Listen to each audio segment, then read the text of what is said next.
bienvenida a nuestro encuentro de todos los viernes. Ahora los llevamos a cabo de una manera distinta, con un formato diferente, por razones que usted conoce. Estamos a distancia, pero siempre muy, muy cerca. Es más, cada vez más cerca. Sabe que estas conversaciones semanales nos han servido, entre otras cosas, para que yo pueda compartir con usted el privilegio de conversar con los más altos exponentes en el terreno del deporte, del arte y de la ciencia. A este pertenece nuestro invitado de hoy. Usted ya lo conoce y ha tenido el privilegio de escucharlo. Me refiero al doctor Rafael Navarro. Él es astrobiólogo. Le digo que nos ha acompañado muchas veces para hablarnos de Marte, de Curiosity y para mostrarnos muchas maravillas de la naturaleza, del espacio concretamente. ¿Por qué lo estoy invitando? Pues por una razón muy concreta y que seguramente a usted le va a interesar. El día 28 de octubre apareció en el periódico, o en los periódicos, mejor dicho, una noticia interesantísima. No la esperábamos. Es la siguiente. Hay agua en la Luna. Pensé, ¿esto es posible? ¿Quién me puede sacar de todas las dudas que esta posibilidad me sugiere? Pues la única persona, en mi caso, para mí, es justamente el doctor Navarro. Doctor, bienvenido a nuestro espacio. Estamos lejos, pero siempre con admiración y agradecimiento hacia usted. Me da mucho gusto saludarle a usted, a su público. Gracias por esta oportunidad. Y sí, efectivamente, es una noticia muy interesante que aparece de la detección de agua en la Luna, en la superficie y en las zonas polares, y sin duda abre muchas posibilidades. ¿Cómo se probó? ¿Cómo se supo que había agua? ¿Es por Sofía? Sí, son mediciones que se hicieron con un observatorio que se llama SOFIA, por sus siglas en inglés. Es un avión estratosférico que lleva un telescopio de infrarrojo y que al estar estudiando la luz que es reflejada del Sol sobre la superficie de la Luna y llega a la Tierra, la luz que es emitida tiene información sobre la superficie. Y en este caso en particular lo que se detectó es la presencia de una región que corresponde a moléculas de agua.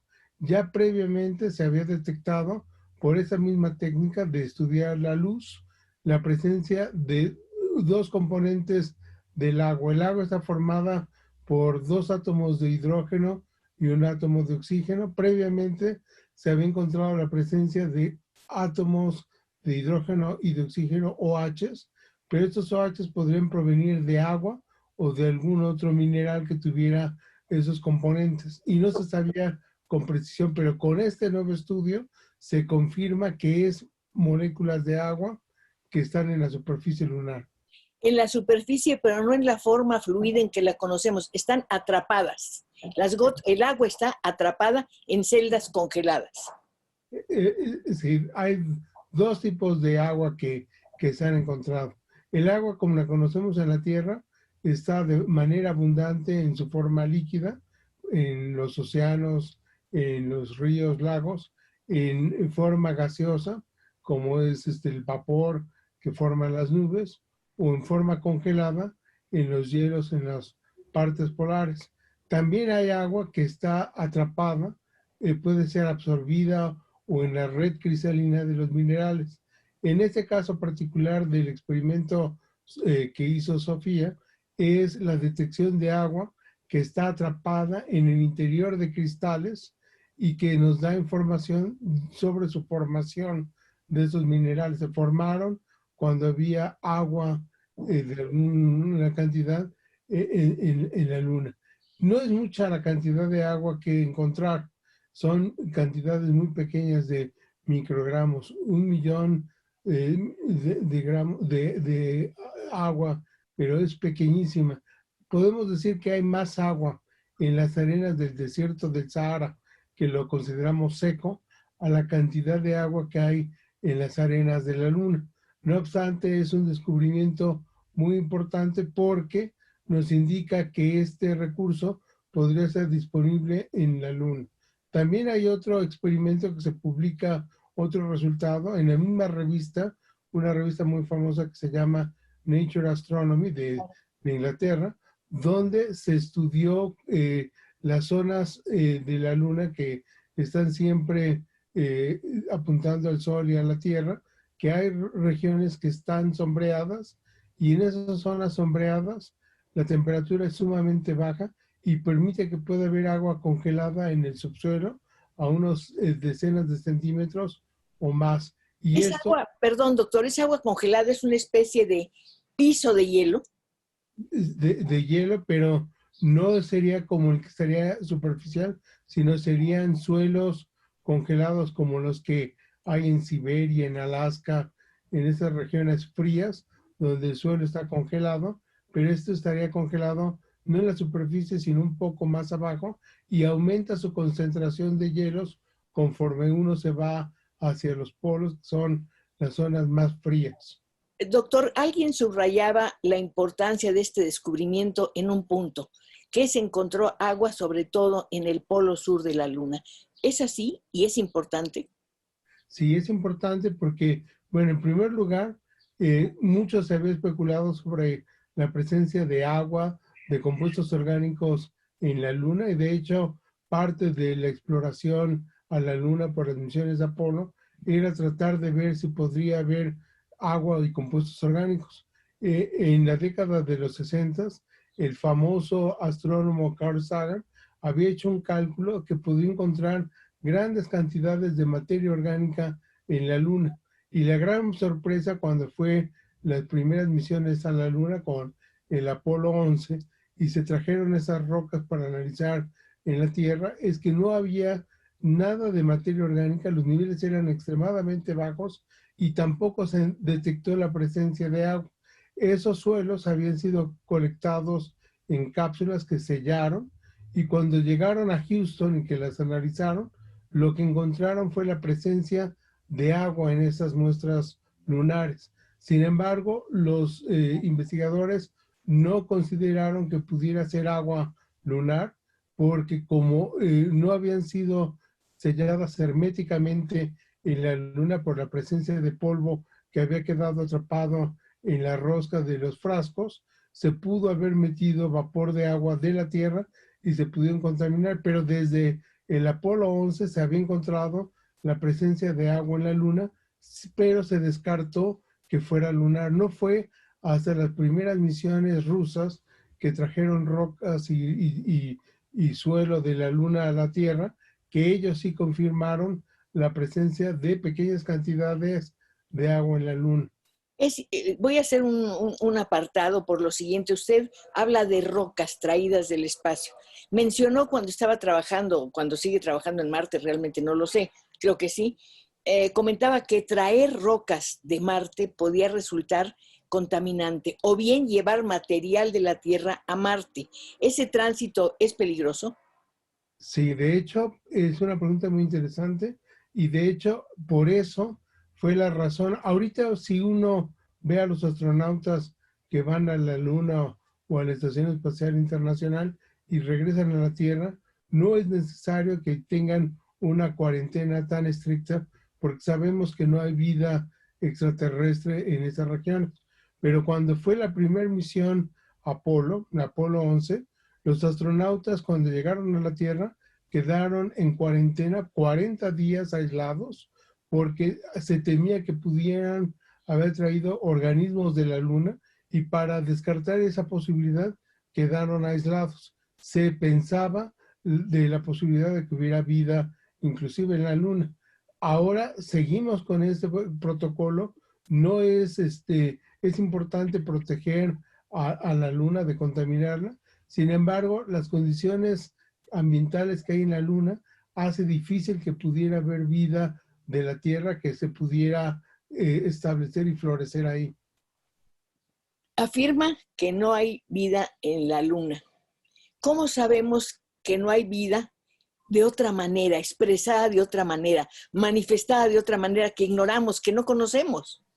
Bueno, es una pregunta muy interesante y el punto es el siguiente. No conocemos ninguna forma de vida más que la de la Tierra. La vida en la Tierra se basa en las leyes físicas y químicas que son universales. Todos los seres vivos en la Tierra estamos conformados por los mismos elementos que son hidrógeno, carbono, nitrógeno, oxígeno, fósforo y azufre. Pensamos que la vida fuera de la Tierra tiene que tener esos elementos. Esos elementos no son los más abundantes que hay en la Tierra. Sin embargo, la vida surgió con esos elementos y pensamos que la vida fuera de la Tierra debe de contar con esos elementos, aunque sus bioquímicas pudieran ser exóticas para nosotros. Pero esos elementos y los análisis que se han hecho en la Luna sugieren que no hay carbono, por ejemplo, está en partes por millón o por billón, muy bajo, no hay material orgánico, por lo tanto se descarta la posibilidad de que pudiera haber vida. Entonces, primero hay que considerar que no están los elementos. Segundo, que no hay la presencia de agua líquida. Ya se descubrió la presencia de agua en Marte, pero eso no quiere decir que sea habitable. Necesitamos tener agua líquida. Y el otro punto es que requiere una atmósfera. La Luna no tiene atmósfera, sus temperaturas son muy bajas, imposible que pudiera sobrevivir bacterias terrestres en la superficie, pero además, aunado a todo esto, los niveles de radiación cósmica y solar son tan altos que aniquilarían en cuestión de horas o días a todos los organismos que llevaran los astronautas a la Luna y que quedaran en los instrumentos que dejaran en la Luna. Por eso descartamos esa posibilidad, pero el caso es diferente con Marte. Marte, aunque es no habitable para nosotros en la actualidad, hay zonas que sí podría haber vida porque podría haber agua de forma líquida en algunas regiones. Escucharlo hablar siempre es fascinante. Nos lleva a un mundo extraño y maravilloso donde todo es posible, donde hay magia, hay misterio y también hay esperanza. Voy a ir a un corte, doctor, y regreso enseguida. No se me vaya. No, como no, aquí estoy.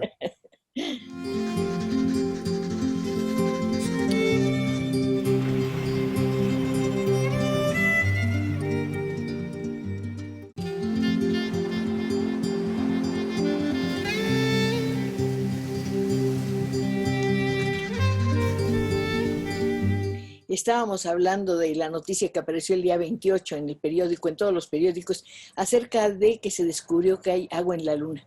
Y el doctor nos explicó en qué condiciones se encuentra. Ahora quiero preguntarle a él, ¿tenemos la suficiente tecnología o la tecnología necesaria para extraer esa agua?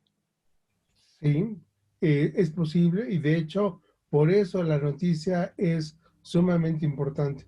El agua que está en las arenas, en la superficie de la Luna, es agua en pequeñísimas cantidades. Como comentaba, hay más agua en las arenas del Sahara que en la Luna.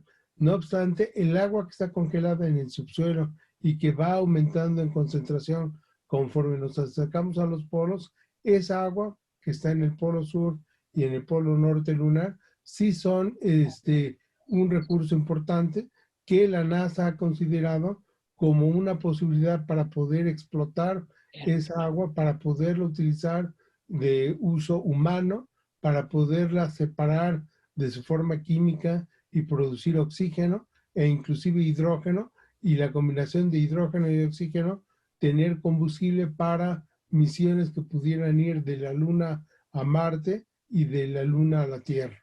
Escuché algo fascinante, que precisamente la existencia del agua en la Luna facilitaría los viajes interespaciales. O sea, de una nave a la Luna podría mandarse una sonda, traer agua para usarla para el combustible, por ejemplo. Sí, ¿Es es cierto? difícil, sí, es difícil que podamos llevar el agua y todo el combustible de la Tierra a la Luna. De hecho, eso lo hicieron las misiones Apolo, pero el objetivo es tratar de buscar los recursos para poder hacer esto más amigable, más fácil, e inclusive se piensa en establecer una base lunar para hacer experimentos, los primeros experimentos que podrían después plantearse en Marte de colonización, y para esa situación se requiere tener de agua y de los recursos. Estamos hablando de pequeñas cantidades y por eso es importante reciclarla y utilizarla lo más eficientemente. Se habló o se planteó la posibilidad de una colonia, de colonizar, usted lo acaba de mencionar, la Luna. ¿Qué condición tendrían los seres humanos que llegaran allá? Porque tendrían que cambiar muchas cosas, me imagino. Sí, tendrían que estar confinados, estar en estructuras selladas, donde en el interior habría una atmósfera parecida a la que respiramos, pero esa atmósfera se tiene que estar purificando continuamente porque el humano al estar respirando está produciendo pequeñas cantidades de gases como el dióxido de carbono que se tienen que eliminar porque en concentraciones altas podrían afectar también la estabilidad de los humanos.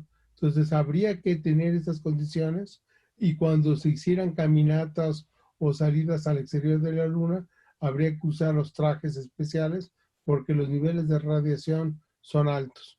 Por ejemplo, se ha estudiado que el tiempo máximo de existencia de un humano en el espacio podría ser de 1 año y medio más o menos, porque los niveles de radiación que absorbe el cuerpo son tan altos que excede la dosis permitida para toda una vida. El caso de los humanos que vivieran en la Luna estarían más expuestos y se tendrían que tener las condiciones apropiadas para reducir esas interacciones con los rayos cósmicos. Se ha hablado, por ejemplo, de que pudiera habitar el humano en tubos de lava que estarían en el subsuelo y esas rocas de cuevas podrían proteger de la interacción de los rayos cósmicos, reduciendo al mínimo la interacción que tendría el humano con esas partículas del espacio. Esos seres humanos verían alterada su fisiología, doctor. Sí, el punto principal y el más rápido sería la gravedad. Ahí no estarían con una gravedad tan excesiva y cuando esos humanos regresan a la Tierra, es lo mismo que pasa con los astronautas que están en la Estación Espacial Internacional, tienen problemas porque ya no están acostumbrados al peso que tenían, pierden tono muscular y hay toda una serie de trastornos que tendrían que estarse preparando, ejercitando para que su regreso a la Tierra no sea tan complicado. Ahora, ¿qué tanto tiene que ver el poderío de una nación con el avance en las investigaciones o los ejercicios, las prácticas? Bueno, cuando la NASA empezó con su carrera espacial junto con la antigua Unión Soviética, de ser los primeros que llegaran a la Luna y la NASA fue el primer nación que puso su bandera y prácticamente sentía que era el dueño de la Luna, la UNESCO determinó que todo el patrimonio que hay fuera de la Tierra no le puede pertenecer a una nación o a las primeras naciones que llegan. Tiene que ser patrimonio de la humanidad. Sin embargo, aunque eso sea cierto, las naciones ricas, las que tengan la infraestructura, van a ser las primeras que tengan la habilidad de poder llegar a la Luna y a Marte, y aunque la propiedad sea de toda la humanidad, ellos, los que lleguen primero, van a tener el privilegio de poder hacer la explotación y cuando las naciones que estén menos preparadas tengan la oportunidad de llegar, ya van a llegar un poco tarde a la repartición del pastel. Estábamos escuchando el otro día una muy distinguida científica y nos decía que ha cambiado mucho la investigación científica.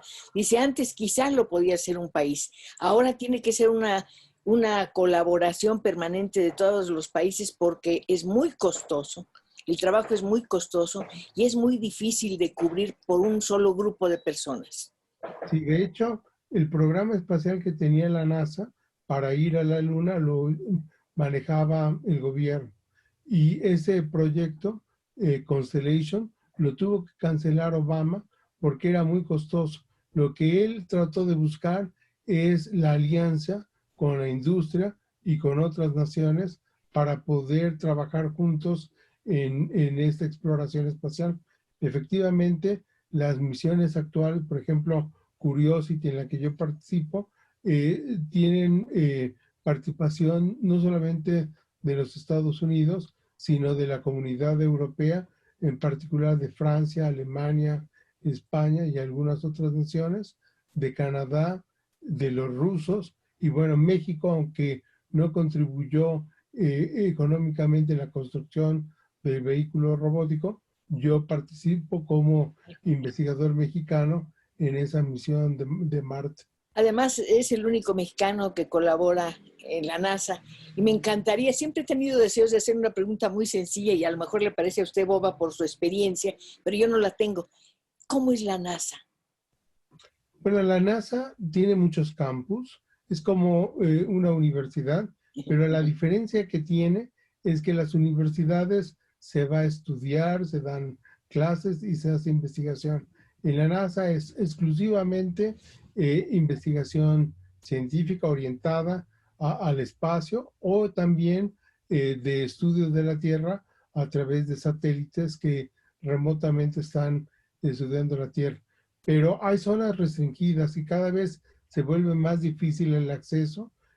Por ejemplo, no se puede como extranjero ingresar a los campus de la NASA, tiene que ir escoltado por ya sea la policía o un investigador que pertenezca a la NASA, y no puede estar uno aislado de ellos. Pero es un centro de investigación bastante interesante. Mi laboratorio compite con algunos de los laboratorios que tiene también la NASA, y por eso yo puedo contribuir con ellos, porque hacemos un buen equipo y efectivamente tienen todos los recursos para hacer sus investigaciones.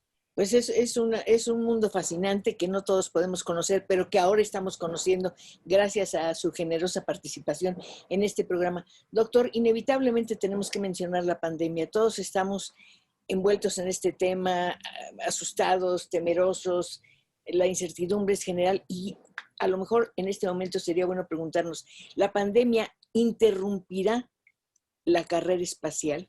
¿La suspenderá? Yo me refiero por el contagio, hablo por el contagio. Bueno, es una pregunta muy interesante y, por ejemplo, podemos hablar de dos escenarios diferentes. Estaba programado el envío del robot Perseverance de la NASA, Claro, el segundo. un robot parecido al Curiosity, pero con otra instrumentación. La NASA no paró, a pesar de que estaban en pandemia, ellos pudieron continuar porque la construcción del robot les obliga a tener el aislamiento, el usar ropa especial para no contaminar las partes del robot. Y entonces todos los investigadores de la NASA no tuvieron ningún problema en continuar con el trabajo, mientras que los europeos que estaban preparando el lanzamiento de ExoMars, ellos sí tuvieron por la pandemia un retraso y tuvieron que posponer el despegue 2 años más.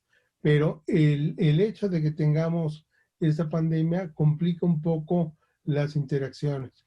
Por ejemplo, desde que empezó la pandemia, todos los investigadores que participamos en la misión Curiosity estamos confinados en sus casas.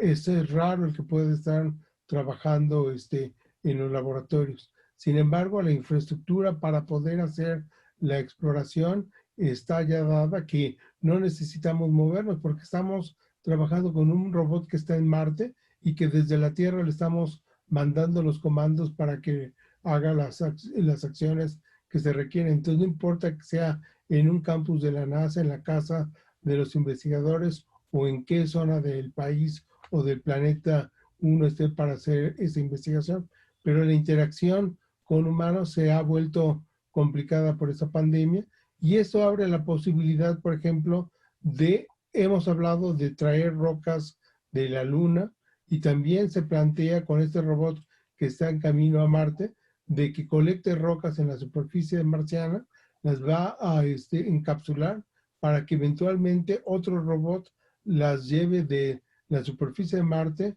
a la órbita de Marte, y posterior a eso habrá otro robot, a lo mejor con humanos, que vayan a la órbita marciana, colecten esas cápsulas y las traigan a la Tierra para el análisis. Es En como ese una... momento, en Sí. ese momento se abre la posibilidad de que pudiéramos traer organismos de otro planeta que pudieran traernos eh, un problema de enfermedades como este virus que nos está ocasionando esta pandemia que se originó en China, pero el mismo riesgo lo tenemos en poder llevar organismos de la Tierra a otro planeta y tenemos que tener una protección planetaria Pero para se estudió beneficio. eso en esa reunión que tuvieron hace poco, el ALEF. Sí, ¿verdad? Sí, Oiga, sí, en tengo que esta, hacer un corte, doctor. Me espera tantito. bueno, con gusto.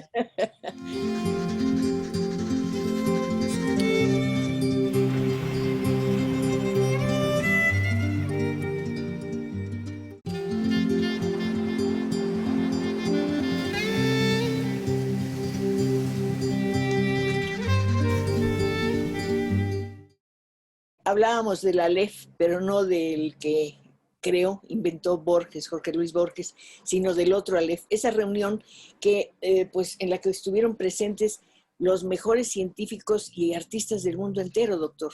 Y ahí discutieron cómo proteger a la Tierra. ¿Esto es?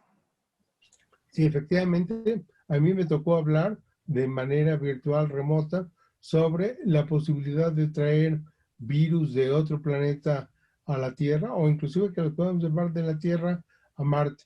Y esa es una posibilidad que podría existir y por eso se tiene que tener protección planetaria. Los vehículos robóticos, los instrumentos que se están construyendo y que se van a llevar a otro planeta deben de ir libres de organismos. Las únicas misiones que han esterilizado sus instrumentos fueron las misiones Vikingo, que se lanzaron a mediados de los 70 y que trataron de buscar evidencia de vida microbiana en Marte. Y el motivo por el cual esterilizaron a los instrumentos no fue porque tuvieran preocupación los investigadores de la NASA de contaminar Marte, sino de que las bacterias que hubiera en la Tierra que se hubieran escapado y que hubieran estado en el interior de los instrumentos, cuando se incubara el suelo marciano, no afectaran los resultados y que lo que estuviéramos midiendo son las bacterias de la Tierra en Marte. Por eso se esterilizaron. Pero hay la posibilidad, no hemos descartado de que pueda haber vida o que hubiera existido vida en Marte.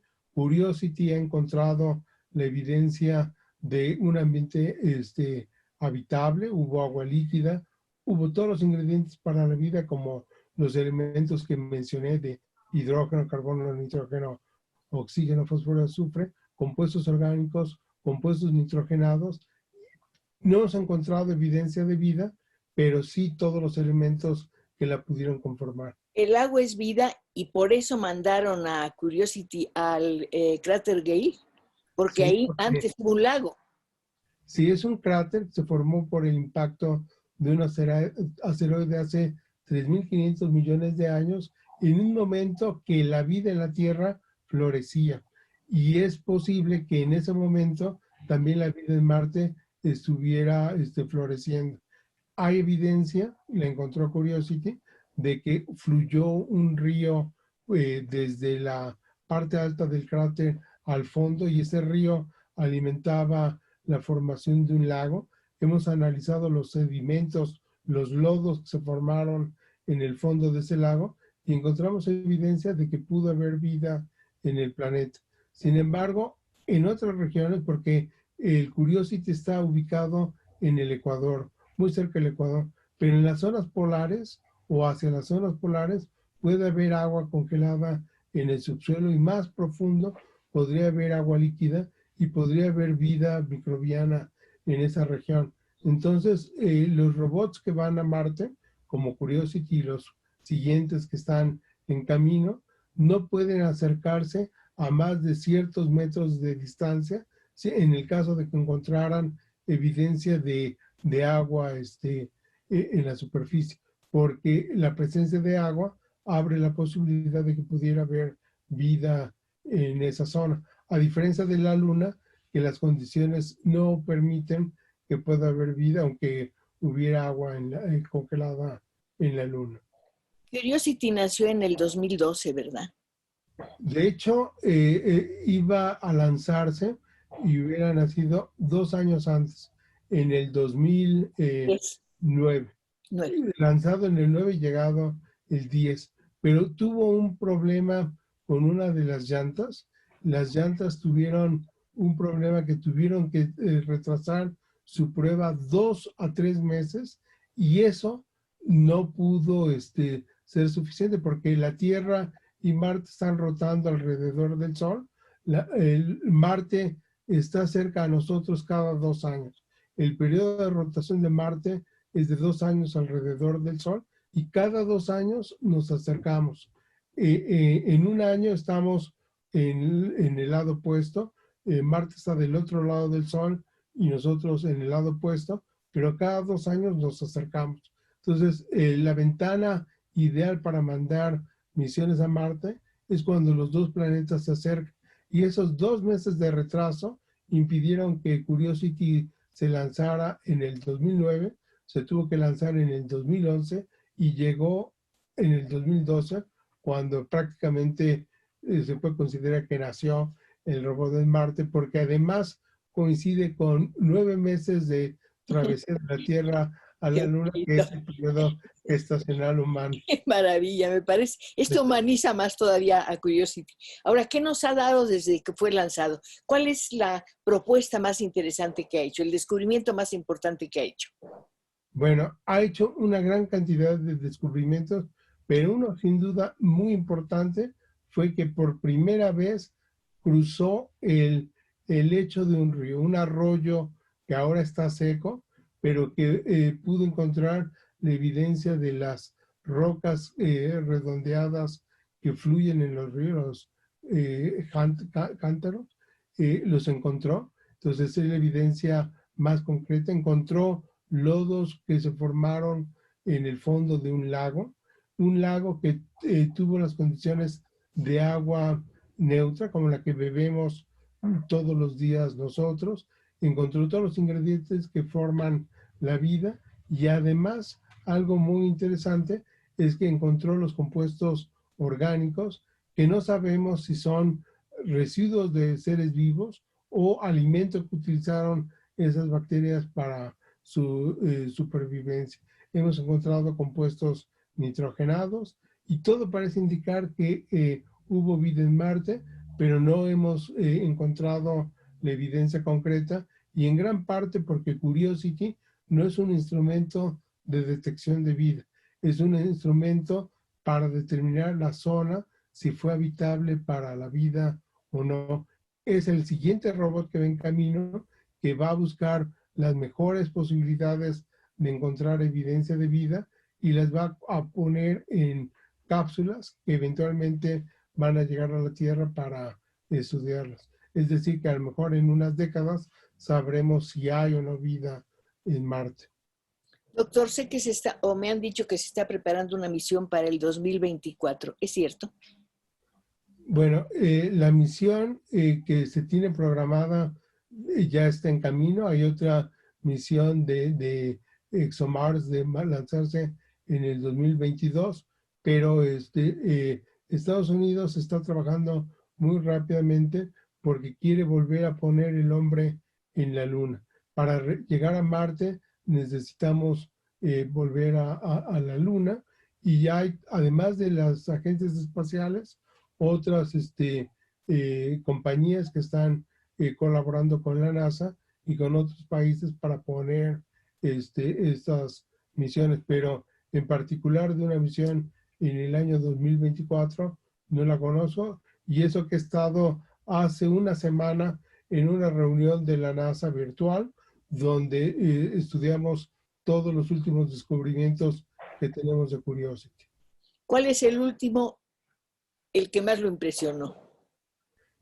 Bueno, lamentablemente todo esto que se discutió está todavía reservado, todavía no se puede publicar. Vamos a requerir algunas semanas o meses, pero son información interesante que nos habla de la zona en la que está trabajando Curiosity.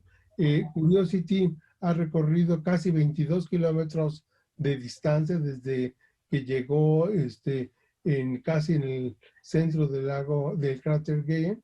Se ha recorrido hacia el centro, empezó el ascenso a una montaña, llevamos como unos 400, 500 metros en ascenso, cada vez se va volviendo más difícil y hay una zona que era la zona que le llaman la Tierra Prometida para Curiosity, porque esa zona es una zona rica en arcillas, en fango, y ese fango es el que puede absorber los compuestos orgánicos y podría tener los residuos o evidencia de vida en el pasado. Y es ahí donde estamos analizando esos materiales para ver si podemos encontrar la presencia de compuestos orgánicos que nos indiquen si son de origen biológico o no.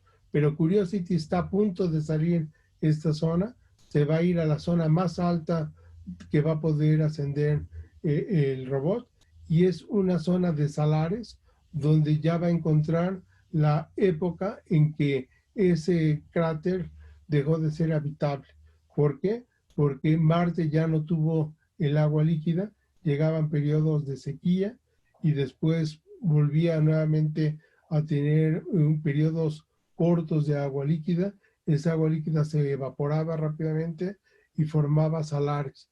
Entonces nos estamos dirigiendo a una zona rica de sulfatos donde nos va a dar información de la terminación de la zona habitable de ese lugar de Marte. Si Curiosity tiene un problema, necesita una reparación, una curación, digamos, ¿cómo se puede hacer esto? Es una pregunta muy interesante y bueno, lo que ocurre con Curiosity es que lleva grandes cantidades de instrumentos que pueden servir de respaldo. Si uno falla, tenemos otro que nos pudiera ayudar. Por ejemplo, hemos tenido problemas con su computadora, con el CPU de Curiosity, pero tiene otro CPU. Entonces, cuando falla uno, permite que se apague, se enciende el otro y podamos seguir trabajando con Curiosity mientras se diagnostica cuál es lo que le pasó al robot que pudiera estar fallando. Pero en algún momento va a empezar a ir fallando más cosas. Curiosity, si lo pudiéramos medir en la vida de un humano, ya pasó su etapa madura, ya ahorita está en la parte ya un poquito, podríamos decir, de 50 años de edad, ya tiene que hacer todas las cosas con cuidado. Tenemos que tener riesgo en lo que está haciendo Curiosity, porque cualquier cosa lo ponemos en riesgo que pudiera fallar. Y ya ahora nos podemos dar el lujo de poder poner en riesgo algunas de las partes de Curiosity, porque ya pasó lo más importante. Pero tenemos para varios años más de vida de Curiosity. Lo sé. Creemos que podríamos extenderlo a unos 5 o 10 años más. Magnífico. Una última pregunta rapidísima en este momento. ¿Está en alerta permanente? ¿El robot? Curiosity, sí.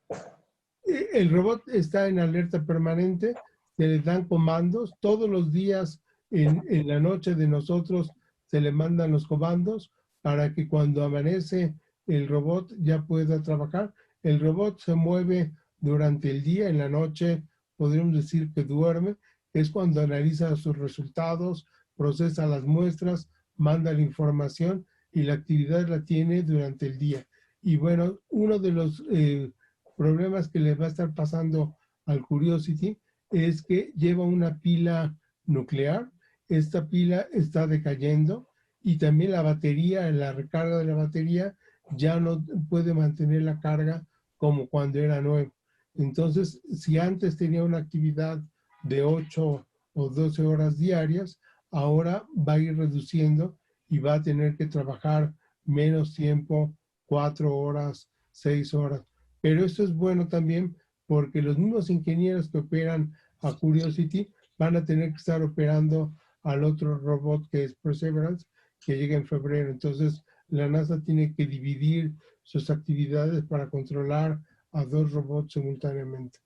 Nunca pensé que Curiosity estuviera a punto de llegar a la tercera edad, pero ya llegará. Nos vamos a un corte, doctor.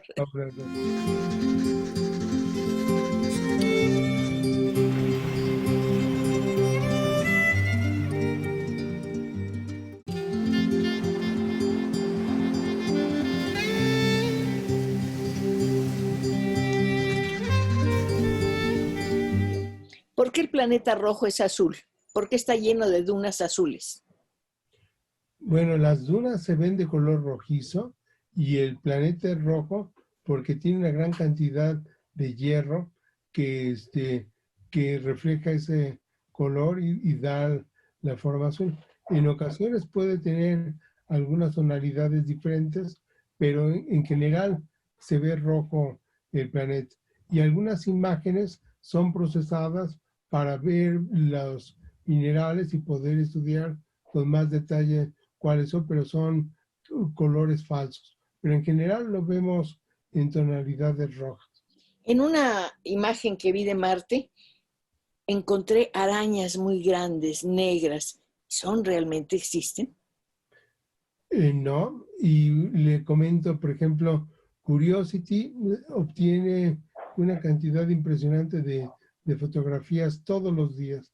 Muchas de esas fotografías son liberadas inmediatamente por la NASA y hay gente que se dedica a estudiar estas imágenes y le puede encontrar parecido con estructuras biológicas o pirámides o algún otro tipo de estructuras, pero no hay ningún tipo de evidencia de morfológica, fisiológica, de vida en la superficie de Marte.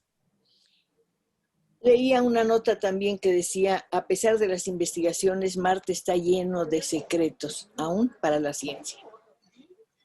Sí, y yo creo que hemos estudiado, es el planeta que hemos estudiado con más detalle por este vehículo robótico Curiosity, que es el geólogo químico más sofisticado que ha puesto la NASA sobre otro planeta, pero estamos estudiando una región muy pequeñita de todo el planeta. Hay otras regiones que podrían ser antes. Una de las zonas más atractivas podría ser las zonas polares, porque ahí podremos encontrar evidencia de vida latente, vida activa o vida pasada que pudiera estar preservada y que nos pudiera dar información, por ejemplo, de la presencia de DNA o información de si los seres vivos en Marte están emparentados con nosotros o no. El agua ha dejado en Marte, perdón, marca como de canales, doctor. Sí, ha dejado estructuras que son canales.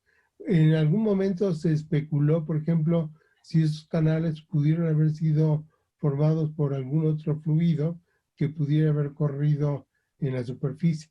Pero todos los modelos geofísicos, químicos que tenemos apuntan a que es agua líquida la que fluyó y más recientemente se han encontrado estructuras en las zonas altas de las montañas donde se ven surcos o canales. Y se especuló, por ejemplo, si esos surcos eran formados por avalanchas de arena o de algún otro fluido. Curiosamente he encontrado evidencia de que hay sales que absorben mucho la humedad y esas sales cuando se van hidratando pueden formar agua líquida y esa agua líquida escurrir y formar esos canales. Pero sí, todas estas estructuras las ha dejado el agua líquida y Curiosity tuvo la oportunidad de cruzar uno de esos surcos que fue formado por un río bastante caudaloso que pudo haber tenido en el momento en que se formó un flujo de agua del orden de, no sé, 10,000 litros por minuto que pudieron haber pasado por el ¿Hay río. huellas de gases en Marte? Marte tiene gases en la atmósfera, está compuesto principalmente por dióxido de carbono y de nitrógeno. Esos gases son también abundantes en Venus, pero Venus tiene una atmósfera tan densa o más densa que la Tierra y Marte la tiene muy tenue su atmósfera. La atmósfera de Marte es comparable a la atmósfera que tenemos en 35 kilómetros de altura en la Tierra, en la estratosfera. Pero sí hay huellas de gases en la atmósfera que he estudiado Curiosity, pero también hemos estudiado con Curiosity la composición atmosférica y hemos estudiado también la presencia de agua, de otros gases que están atrapados en sus suelos o rocas. Doctor, no quiero pasar por alto un tema importante, la presencia femenina en el mundo de la investigación, en el mundo de los viajes espaciales. Sí, hasta el momento, por ejemplo, los primeros astronautas que fueron a la Luna eran hombres. Hay mujeres en la Estación Espacial Internacional y dentro del equipo de Curiosity, que son científicos, ingenieros, a través de un concurso que emitió la NASA, participaron diferentes científicos, ingenieros para poder ingresar como astronautas y tenemos de nuestro equipo dos mujeres astronautas que van a ser las que van a ir a la Luna y a Marte en un futuro. ¿Su entrenamiento es distinto al de los hombres?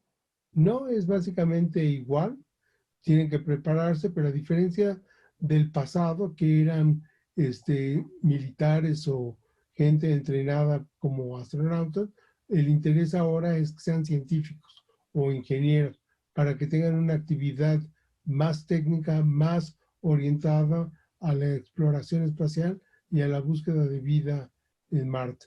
Doctor, ¿el espacio implica silencio y soledad? Sí, sí lo es, porque, bueno, silencio no necesariamente, porque tenemos todas las comunicaciones, podemos estar en contacto con cualquier zona de la Tierra, inclusive de otros cuerpos. En Curiosity, por ejemplo, en Marte hay ahorita internet planetario, uno se puede comunicar de un robot a otro satélite, pero sí va a haber un confinamiento para estas personas y los astronautas que vayan a Marte van a estar en un viaje que van a ser casi de un año a Marte, 2 años que estarían por lo menos en Marte y otro año de regreso. Entonces habría un confinamiento de cerca de 4 años. Yo creo que soportar ese confinamiento requiere también de un entrenamiento especial, doctor. Sí, y es parecido a un proyecto que se hizo, un proyecto, me parece que es Phoenix, en Arizona, donde se hizo una cápsula donde se pusieron todos los recursos, bosques, selvas, arenas, agua, y se pusieron humanos a convivir, y el objetivo era que todos sus recursos pudieran ser renovables, que ellos pudieran hacer la siembra y cosecha de los alimentos, del café, del vino que pudieran tomar. Y uno de los problemas que detectaron es que el confinamiento de los humanos es complicado y aunque era un grupo pequeño y unido, al final o a la mitad se formaban grupos, había rivalidades, entonces todo un reto de cómo poder trabajar con humanos bajo esas condiciones de estrés y soledad. Alguien en ese grupo querría el liderazgo, Sí, dominar. sí, y eso fue el motivo por el cual se formaron dos grupos que querían el liderazgo de todo el equipo. Nada cambia la condición humana, doctor. No importa dónde estemos, en alguna región del planeta, en el espacio o en otro cuerpo planetario, el humano seguirá siendo igual. Me imagino que estas personas, si llegan a ir, traerán una serie de informaciones que se van a otorgar, se van a dar a la ciencia, pues, pero también sería muy interesante un texto, como le dije, de reacciones completamente humanas. Sí, de hecho, algunos de esos textos los han hecho los astronautas que fueron a la Luna porque la visión de ellos cambia totalmente al tener una perspectiva de nuestro mundo como un planeta único, donde no importa el idioma, las naciones, todos somos iguales y lo podemos ver desde el espacio. Es un planeta único, pero además tiene algo extraordinario, es habitable. ¿Sí? Y de hecho, hemos hablado en este programa y en muchos otros en el pasado sobre la colonización del hombre en la Luna y en Marte. Pero aún aunque eso pasara, la Tierra es el único planeta que tenemos, es el mejor hogar que podemos tener y lo debemos de cuidar. Estamos a tiempo, doctor. Estamos a tiempo, nunca es tarde, aun cuando estamos ya viendo evidencia de cambio climático, de extinción de organismos, pero tenemos que actuar de una manera decisiva y pronto. Hemos hablado de Curiosity, pero no hemos mencionado perseverancia. Curiosidad y perseverancia son dos polos importantes en la investigación. Sí, definitivamente. Y lo sorprendente es que esos nombres que llevan los robots de la NASA no fueron puestos por la NASA. Fue un concurso que lanza la NASA para todos sus niños, que ellos propongan cuál es el nombre que debería de llevar y por qué. Y entonces fueron niños los que escogieron el nombre de Curiosity, de curiosidad, y ahora Perseverancia.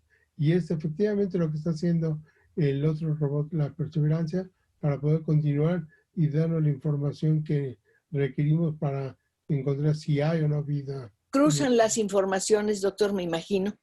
Sí, de hecho, Curiosity y Perseverance se van a comunicar. De esa manera pueden mandar información más rápida a la Tierra porque Marte está rotando en sí, entonces el robot no siempre está apuntando a la Tierra. Hay momentos que está en el lado opuesto y de esta manera, al tener comunicación entre ellos y con los satélites, no importa la posición que tenga, nos podemos comunicar con ellos. Entonces sí va a haber cruce de información. En este momento a todos nos encantaría que pudiera aparecer un robot que también se llamara Esperanza. Entre Curiosity, Perseverancia y Esperanza, tal vez lográramos sentirnos un poquito mejor. Y yo me he sentido muy feliz de escucharlo, porque siempre es un mundo lo que usted nos entrega. Muchas gracias, doctor Navarro. Me da mucho gusto saludarle, les deseo salud a usted, a su equipo, a todo el público, y hay que tener esperanza para poder salir pronto de esta pandemia. Muchas gracias, doctor. Muy buenas noches.